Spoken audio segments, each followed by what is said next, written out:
உலகெங்கும் வாழும் தமிழ் நெஞ்சங்களுக்கு எனது உயர் வணக்கம். கோயம்புத்தூரில் டாக்டர் கங்கா அப்படின்னு ஒரு புகழ்பெற்ற மருத்துவர் இருக்காங்க. அவங்க என்னுடைய குடும்ப நண்பர். நல்ல பல தகவல்கள் எனக்கு அவங்க அனுப்பிக்கிட்டே இருப்பாங்க. அவங்க என்ன சொல்வாங்க, உங்கள்கிட்ட தகவல் ஒன்று கொடுத்தா அது உலகத்தில் பல்லாயிரம் பேருக்கு பயன்படும் சார், அதனால் உங்களுக்கு நான் இந்த நல்ல தகவலை அனுப்புகிறேன் அப்படின்னு ரொம்ப அன்புள்ள ஒரு சகோதரி டாக்டர் கங்கா அவர்கள். அவங்க உணவு பற்றி எனக்கு நிறைய ஆலோசனைகள், உணவு பற்றிய ஒரு விழிப்புணர்வு ஏற்படணும் அப்படிங்கிறதுல அதிக அக்கறை உடையவங்க. அது ரொம்ப கரெக்டுங்க. ஏன்னா நம்முடைய பெருவாரியான நோய்களுக்கு நம்ம ஆளாவதற்கு காரணமே நம்முடைய தவறான உணவு முறை அல்லது தவறான உணவு. தவறான உணவு முறை அப்படிங்கிறது வேற, தவறான உணவு என்பது வேற. தவறான சூழலில் உணவு நல்ல உணவாகவே இருக்கலாம், தவறான சூழலில் ஒரு உணவு அப்படின்னா அதுவும் தப்பு. ஏன்னா நீங்கள் நல்ல கடுமையான ஒரு கோபத்தில் இருக்கிறீங்கன்னு வச்சுக்கோங்களேன். கோபத்தில் இருக்கும்போது நீங்கள் சாப்பிட்டீங்கன்னா அந்த சாப்பாடை பாதி சாப்பிட்டுக்கிட்டு இருக்கீங்க, கோவம் வந்துருச்சு, திரும்பி தொடர்ந்து சாப்பிட்றீங்க அப்படின்னா முதல்ல சாப்பிட்டது அப்படியே ஒரு கட்டி மாதிரி அதை ஜீரணிக்க முடியாது உடம்பால். விஷமாக எப்படி உணவு விஷமாக மாறுது அப்படின்னா தவறான ஒரு சூழலில் நாம் எடுத்துக்கிற ஒரு உணவு. இப்போ சுகாதாரம் இல்லாத இடத்துல நல்ல உணவே தயாராகலாம். அது சுகாதாரம் இல்லாத இடத்துல, அன்றைக்கி நான் ஒரு இடத்துக்கு போயிருக்கிறேன். இங்கே டாய்லெட்டு, பாத்ரூமு, இங்கே உட்காந்து தேங்காய் திருவிட்டு இருக்கிறாங்க, இங்கே உட்காந்து காய் வெட்டிக்கிட்டு இருக்கிறாங்க, அங்கே அடுப்பில் போட்டு சமையல் பண்ணிகிட்டு இருக்கிறாங்க. கொஞ்சம் யோசிக்கணும். ஒரு கழிவறைக்கு போயிட்டு திரும்ப வெளியில் வர்ற ஒரு பாதையில் அது ஒரு பொது விருந்து. இப்படி பண்ணலாமா? நம்ம எல்லாருக்கும் சொன்னால் இவருக்கு திமிரு, எல்லாருக்கும் புத்தி சொல்கிறாரு அப்படிம்பாங்க. அந்த உணவை எப்படி சாப்பிட்றது கொஞ்சம் சொல்லுங்கள். வசதி இல்லை சார், கரெக்டு. நம்ம அதுக்கு கொஞ்சம் மாற்று இடம் தேர்ந்தெடுக்கலாம், கொஞ்சம் யோசிக்கலாம், கொஞ்சம் முயற்சி பண்ணலாம். நம்ம ஒரு சுகாதாரமான சூழலில் உணவை தயாரிக்கணும், சுகாதாரமான சூழலில் உணவை சாப்பிடணும். இப்போ நம்ம சாப்பிடுவதில் என்ன உணவு முறை? ஹெடோனிக் ஈட்டிங் அப்படின்ற ஒரு வார்த்தை எனக்கு அவங்க டெக்னிக்கலாக அவங்க கொடுத்து தான் தெரியும். இந்த ஹெடோனிக் ஈட்டிங் அப்படிங்கிறது என்ன அப்படின்னு கேட்டால், ஒரு இன்பத்துக்காக, மனசில் இருக்கிற சந்தோஷத்துக்காக, மன திருப்திக்காக, மனசை சாட்டிஸ்ஃபை பண்ணணுங்கிற ஒரு வெறிக்காக சாப்பிட்றோம் பார்த்தீங்களா, தட் இஸ் கால்டு ஹெடோனிக் ஃபுட். இந்த ஃபுட்டு சாப்பிட்றது அப்படிங்கிற போது இப்போ நான் முரணான செய்தி சொல்ல போகிறேன். நீங்கள் மனசை திருப்தி பண்ணுறதுக்காக சாப்பிடும்போது சில பேர் சலிப்பாக இருக்கும்போதெல்லாம் சாப்பிட ஆரம்பிப்பாங்க. ஏதோ ஒரு சலிப்பு வந்துடும் வாழ்க்கையில், ஒரு வெறுப்பு வரும். இந்த வெறுப்பை ஈடுகட்டணும்னா எதையாவது சாப்பிட்டா பரவாயில்ல அப்படின்னு இதை ஃபில்லப் பண்ணுறது. இந்த வெறுப்பு அப்படிங்கிற ஒரு நெருப்பை அணைக்கிறதுக்கு எதையாவது உள்ள தூக்கி ஊற்றலாமே. அது குடிக்கிறதா இருக்கலாம், இல்லை பிடிச்ச இனிப்பாக இருக்கும், இனிப்பு உள்ள தள்ளி பார்க்கலாம். இப்படி ஏதாவது பாருங்களேன், மனதில் ஏற்பட்ட சலிப்பை ஈடு செய்வதற்காக நாம் சாப்பிடுவது. ஒன்றுமே வேலை இல்லை, சும்மா உட்காந்துருக்கோம், போர் அடிக்குது, எதையாவது எடுத்து திம்பமே, 2 சிப்ஸ் எடுத்து திம்பமே, ஒன்றுமே வேலை இல்லை, இது என்ன பண்ணுறதுன்னு தெரில, 2 முந்திரி பருப்பு எடுத்து வாயில் போடுவோமே, 2 சிப்ஸு, 2 பிஸ்கட்டு, ஒரு வாழைப்பழம், எதையோ ஒன்று திம்பமே, ஒன்றுமே இல்லைப்பா, ஒரு காப்பி போடப்பா, காப்பி குடிக்கலாமே. இந்த மாதிரி உங்களுக்கு போர் அடிக்குது, மனசு சலிப்பாக இருக்குது அப்படிங்கிறதுக்காக சாப்பிட்ற பார்த்தீங்களா, தட் இஸ் நாட் அட்வைசபிள். அது சாப்பிடுவதற்கான நேரமே அல்ல. அப்புறம் கவனச்சிதறல், டிஸ்ட்ராக்டட் ஈட்டிங். அது என்ன கவனச்சிதறல்? நமக்கு ஒரு வேலை இருக்குது, மைண்டு முழுக்க அதில் இருக்குது, இதை எழுதி முடிக்கணும், பரீட்சைக்கு ப்ரிப்பேர் பண்ணி போகணும், இப்போ யாரோ ஒருத்தருக்கு ஃபோனில் ரொம்ப அவசரமாக ஆன்சர் பண்ணணும், இதுக்கு மத்தியிலையும் சாப்பிட்டுட்டு போயிட்டால் பரவாயில்லன்னு யாரோ என்ன சாப்பிட்றோம், எவ்வளவு சாப்பிட்றோம், எதை பற்றியுமே அந்த ட்ரெயினை பிடிக்கணும், பஸ்ஸை பிடிக்கணும், ஃப்ளைட்டை பிடிக்கணும், அப்படியே எடுத்து வாயில் அப்படியே போட்டு அப்படியே சாப்பிட்டு அப்படியே தண்ணியை ஊற்றி, இந்த மாதிரி ஸ்கூலுக்கு போகிற பிள்ளைங்க, காலேஜுக்கு போகிற பிள்ளைங்க, ஆஃபீஸுக்கு போகிற ஹஸ்பண்டுக்கு ஊட்டி விடுற வீட்டம்மாக்கள், இதெல்லாம் நம்ம சினிமாலெல்லாம் பார்த்துருக்குறோம், பல இடங்களில் பார்த்துருக்குறோம், வீடுகள்லேயும் பார்த்துருக்குறோம். கவன சிதறலோட உணவு சாப்பிடக்கூடாது. ஏன் சார் இப்படிலாம் புத்தி சொல்கிறீங்க? எரிச்சலாக வருது, அந்த எரிச்சல் வந்ததுன்னு சாப்பிடக்கூடாது. கவனச்சிதறல் இருக்கு இல்லையா, அதோடு சாப்பிட்டோன்னா மன ஒருமையோடு சாப்பிட்டா தான் நம்ம உடம்புல அது ஒட்டும் சார். நம்ம என்ன சாப்பிட்றோமோ அது நாமளாக மாறுது சார். வேதாந்தி மகரிஷி சொல்லுவார், உங்களுக்கு பல முறை சொல்லியிருக்கேன். பாருங்கள், ஒரு ஆப்பிளை எடுத்து சாப்பிட்டேன்னு வச்சுக்கோங்களேன். ஆப்பிளை எடுத்து நான் வாயில் போட்டு சாப்பிட்ட உடனே ஆப்பிள் சாப்பிட்ட மறு வினாடியிலேருந்து யார் ஆப்பிள் இல்லை, இட் பிகம் சுகி சிவம். அது சுகி சிவம் ஆயிடுச்சு. அம்மா எனக்குள்ளே கலந்துருச்சுல்ல, கரைஞ்சிருச்சுல்ல, என் எலும்பில் ரத்தத்தில் எல்லாத்துலேயும். ஒன்று எனக்கு புத்தி சொல்லக்கூடாது, அதற்கு 4 மணி நேரம் ஆகும். ஐயோ, கொஞ்சம் இதெல்லாம் வேண்டாத வேலை, கொஞ்சம் அவசரப்படாதீங்க. நான் சொல்கிறது அது எப்படியோ போய் ப்ராசஸ் ஆகி எனக்குள்ளே எலும்பில் நரம்பில் எல்லாத்துலேயும் சேர்த்தானே செய்யும். அது நானாக மாறிடுச்சு இல்லை. அப்போ நான் எப்படி உணவை தேர்ந்தெடுக்கணும்? ரொம்ப கவனமாக தேர்ந்தெடுக்கணும். இப்போ ஒரு விஐபி வராரு அப்படின்னா புரோட்டோகால், அவரை எங்கே வரவேற்கணும், எப்படி வரவேற்கணும், அவரை எப்படி உபசரிக்கணும். இதே மாதிரி உணவு நமக்கு விவிஐபி, பெரிய விருந்தாளி. நமக்கு விருந்து மட்டும் இல்லைங்க, விருந்தே விருந்தாளி. எப்படி நமக்கு விருந்தே விருந்தாளி. அவரை கௌரவமான கரெக்டாக அவருக்குன்னு கொடுக்க வேண்டிய நேரத்துக்கு கொடுத்து கரெக்டாக அவரை மகிழ்ச்சியாக அவரை நம்ம சாப்பிடணும். பாருங்களேன், கவனச்சிதறலோடு சாப்பிட்றதுனா ஃபோன் பேசிக்கிட்டே சாப்பிட்றது, ஃபோனில் ஏதோ ஒரு டிஸ்கஷன், கோபதாபங்கள் ஆஃப் பண்ணி வச்சிடும்.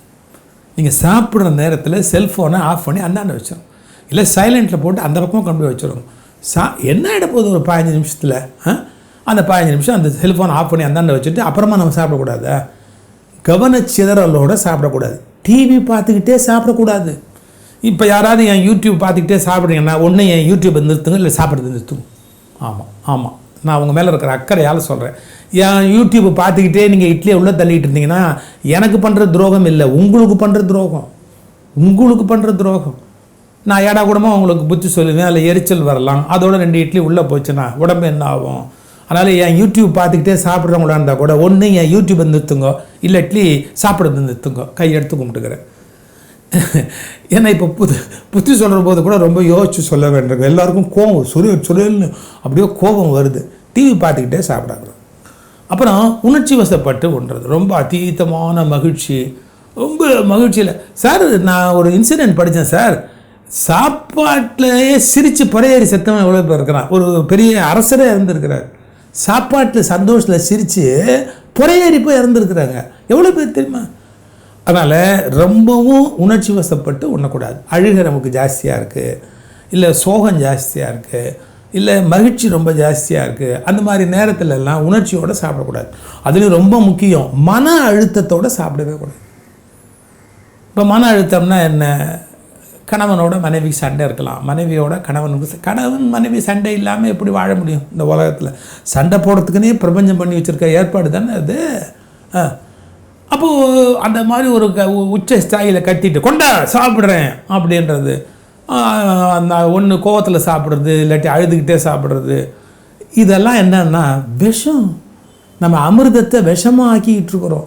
அபிராமந்ததில் ஒரு வரி வரும், நஞ்சு அமுதாக்கிய அம்பிகை அப்படின்னு. விஷத்தை அமிர்தமாக்கணும் அப்படிங்கிறாரு. நஞ்சு அமுது ஆக்கிய அம்பிகை. நம்ம உடம்புல பாலான ஒரு ஆற்றல் இருக்குது, அது என்ன பண்ணுதுன்னா விஷத்தை அமிர்தம் ஆக்கிறோம். நாம் என்ன பண்ணுறோம்? அமிர்தத்தை விஷமாக ஆக்கிடுறோம். நம்முடைய மன இயல்பு காரணமாக அழுதுகிட்டே திங்கிறது, கோவத்தில் திங்கிறது, சண்டை போட்டுக்கிட்டே திங்கிறது, திட்டிக்கிட்டே திங்கிறது, யாரையோ மேலே இருக்கிற கோவத்தில் திட்டிக்கிட்டே திங்கிறது, பயந்துக்கிட்டே திங்கிறது. சில பேர் யாருக்கும் தெரியாமல் ஃப்ரிட்ஜ்லேருந்து எடுத்து திம்பா. அவன் சாப்பிடக்கூடாதுன்னு சொல்லியிருப்பாங்க, சக்கரை வியாதி எல்லாம் தொடாதுன்னு சொல்லியிருப்பாங்க. அதை எடுத்து அப்படியே லபக்கணும், அப்படியே பிரயோஜனமே இல்லை அப்படி சாப்பிட்றதால. அது என்ன ஆகுன்னா அது போய் உடம்புக்கு கெடுதல் தான் ரொம்ப அதிகமாக உண்டு பண்ணணும். இன்னொன்று சார், குறிப்பிட்ட உணவு வகைகளையே விரும்பி அதிகமாக உண்பது. எங்கள் அப்பாட்ட நான் பார்த்துருக்கிற விஷயம், சாப்பிடும்போது நல்லா இருக்குது அப்படின்னு எங்கள் அம்மா எப்பாவது பாராட்டுவார். எப்பாவது அதுவே ஒரு சாகித்ய அகாடமி விருது மாதிரி ரொம்ப ரேராக தான் கிடைக்கும். அவர் சாப்பிடும்போது நல்லா இருக்குது அப்படின்னா எங்கள் அம்மாவுக்கு ஆச்சரியமாக போயிடும். நல்லா இருக்கா, அப்போ இன்னொன்று வைக்கட்டுமா அப்படின்னா, ஏய் நிறுத்து. இன்னும் அந்த காலத்துலாம் கூப்பிடுவாங்க, ஏய் நிறுத்து, நல்லா இருக்குன்னு சொன்னால் வயிறு என்ன பெருத்தா போயிடும், உடனே 2 கிலோ உள்ளே போகிற மாதிரி வயிறு என்ன உடனே அகலமாக ஆகிடும். நல்லா இருக்குன்றது பாராட்டு, அதோடு நிறுத்து. அதாவது ஒரு விருப்பம் இருக்குங்கிறதுக்காக நல்லா இருக்குது நல்லா இருக்குது நல்லா இருக்குன்னு. இன்னும் சில பெண்கள்கிட்ட ஒரு குணம் உண்டு, வீணாக போகுது சாப்பிடாதீங்க. வீணாக போனால் போயிட்டு போகுது, பொருள் தான் போகுது. நீங்கள் சாப்பிட்டீங்கன்னா உடம்பு வீணாக போயிடாதா? வீணாக போடுறதோ குப்பை தொட்டில் போடுவாங்க, நான் எனக்குள்ளே போட்டுக்கிறேன் அப்படின்னா உடம்பு என்ன ஆகுறது? இப்போது ஒரு குறிப்பிட்ட உணவு எனக்கு பிடிக்குங்கிறதுக்காக ஒருத்தர் சார் ஒரு மைசூர் பாக் டப்பா கொடுத்தா சார், அப்படியே அந்த 1/2 கிலோ டப்பாவும் சாப்பிட்டார் சார் அவர். 1/2 கிலோ. அப்புறம் சொல்கிறார், இந்த சனி எடுத்து அந்தாண்ட வை, தின்னுக்கிட்டே இருக்கணும் போல் தோணுது, தின்னுக்கிட்டே இருக்கணும் போல் டெம்ப்ட் பண்ணும். நமக்கு வந்து அந்த சேஷியேஷன், அதாவது திருப்தின்னு ஒன்று ஏற்படுறது கொஞ்சம் கஷ்டம், மூளைக்கு அது ரீச் ஆகிறது கஷ்டம். நம்ம அதுக்காக சாப்பிட்டே இருக்க முடியுமா? நமக்கு ஒரு கோட்டா இருக்குது, ஒரு மைசூர் பாக் சாப்பிட்லாம், நம்மளுடைய சுகர் லெவலுக்கு வெயிட்டுக்கு, இல்லை பாதி சாப்பிட்லாம், ஒன்று சாப்பிட்லாம். பெரிய மைசூர் பாக் இருந்தால் 3/4 தான் சாப்பிட்லாம், பாதி தான் சாப்பிட்லாம். ஒரு கணக்கு இருக்கா இல்லையா? எனக்கு பிடிச்சது அதனால் நான் விடமாட்டேன், ஒரு கை பார்ப்பேன். குறிப்பிட்ட உணவுகளை விரும்பி அதிகமாக உண்பது, அப்புறம் அளவுக்கு அதிகமாக. சில பேருக்கு குவான்டிட்டிங்கிறது தான் ரொம்ப இம்பார்ட்டன்ட். நிறைய சாப்பிடணும். அப்புறம் இப்போ என்ன சாப்பிட்லாம், அப்புறம் என்ன சாப்பிட்லாம், 7 மணிக்கு என்ன சாப்பிட்லாம், 8:30 என்ன சாப்பிட்லாம், 11 மணிக்கு என்ன சாப்பிட்லாம், சாப்பிட்றதுக்காகவே வாழ்வது. இதெல்லாம் ஹெடோனிக் ஈட்டிங். டெஃபினட்டாக இது நம்முடைய உடல் நலத்தை பாதிக்கிறது. கொஞ்சம் இதில் விழிப்பாருங்க அப்படின்னு. கலோரி கணக்கு பண்ணி சாப்பிட்லாம், அது உடலுக்கு ஏற்ற உணவு. நம்ம கலோரிக்கு நம்ம என்ன சாப்பிட்லாம். இப்போ எனக்கு கூட டாக்டர் வாட்டர் மெலான் சாப்பிடுங்கன்னாரு, எனக்கு பிடிக்காது அப்படின்னு. சார் பிடிக்காதுங்கிறது அப்படி. உங்களுடைய அசிடிட்டி லெவலுக்கு நீங்கள் வெள்ளரிக்காய், வாட்டர் மெலான் இதெல்லாம் கொஞ்சம் சேர்த்துக்கிறது நல்லது அப்படின்னா நான் பின்பற்றணுமா இல்லையா? என்னுடைய உடல் தன்மைக்கு ஏற்ப, அமிலத்தன்மைக்கு ஏற்ப ஒரு மருத்துவர் நமக்கு ஒரு ஆலோசனை சொன்னால் நான் மதிக்கணுமா இல்லையா? சரி, கலோரி, நமக்கு இவ்வளோ கலோரி இருக்குது உடம்புல தேவைப்படுது, அந்த கலோரிக்கு ஏற்ற மாதிரி சாப்பிட்றது. இதுக்கும் உட்காந்து நிறுத்து சாப்பிட முடியுமா? இல்லை. நான் சொல்கிறது ஒரு மன அளவு, டெய்லி பை ப்ராக்டிஸ்.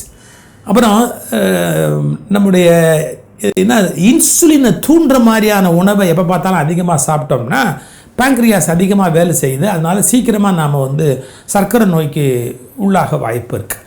சர்க்கரை நோய் 60 நமக்கு பரம்பரையாக வந்துக்கிட்டு இருந்தால் கூட உணவு பழக்கத்தை கரெக்டாக கொண்டு போனால் அதை 70க்கு நகர்த்திடலான்னு கண்டுபிடிச்சிருக்காங்க சார். ஜெனட்டிக்கலி ஒரு குடும்பத்தில் 60 சர்க்கரை வருதுன்னா கூட நீங்கள் சரியான ஒரு உணவு பழக்கத்தை மாற்றம் கொண்டாந்துட்டிங்கன்னா அதை 70க்கு நகர்த்திடலாம் அப்படிங்கிறாங்க. அந்த ரத்த சர்க்கரைக்கு தகுந்த மாதிரி சாப்பிட்றது, பசி வயிற்றில் வந்த பிறகு பசி வருது அப்படின்னு உட்காந்து சாப்பிட்றது. நம்ம தேவை என்ன அப்படிங்கிறத பார்த்துட்டு இப்போ நம்முடைய தேவை, நம்ம பார்க்குற வேலை, அதுக்கு ஏற்ற மாதிரி. இப்போ மத்தியானம் நமக்கு ரொம்ப கடுமையான வேலை இருக்குன்னா ஒரு கட்டக்கூடாது. சாப்பிட்டோன்னு தூக்கம் வருதுன்னு சொன்னால் நம்மளால் எப்படி வேலை பார்க்க முடியும்? அப்புறம் நம்முடைய மனசில் ஏதோ உளைச்சல் இருக்குது, அந்த கவனச்சிதறல் ஏற்படணுங்கிறதுக்காகவே சாப்பிட்றது. அதாவது இந்த கவனத்தை மாற்றணும், அதுக்காக நான் சாப்பிட்றேன், தவறு. சரியான ஒரு உணவை வந்து அது மருந்து, அது வந்து உணவு, அது அமிர்தம், அது நோயற்ற ஆயுளை விருத்தி செய்யக்கூடிய மிக சிறந்த, அதுதான் அமுதன்ல பேர் வச்சாங்க. அதுக்கு அமுது உண்ண வாரீர் அப்படின்லாம் அழைக்கிறாங்க, அதுக்கு அமுதன்ல பேர் வச்சாங்க.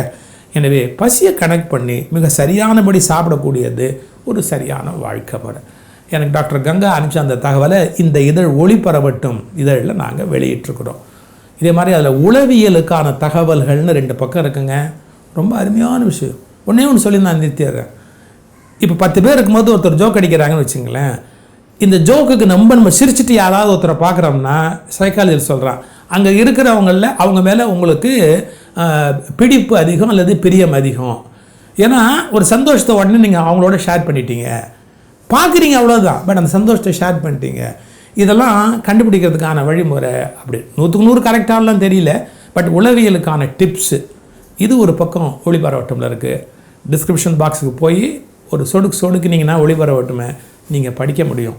நல்ல நல்ல தகவலாக தேர்ந்தெடுத்து உங்களுக்காக கொடுத்துக்கிட்டு இருக்கிறோம். படிங்க, பயன்படுத்துங்க.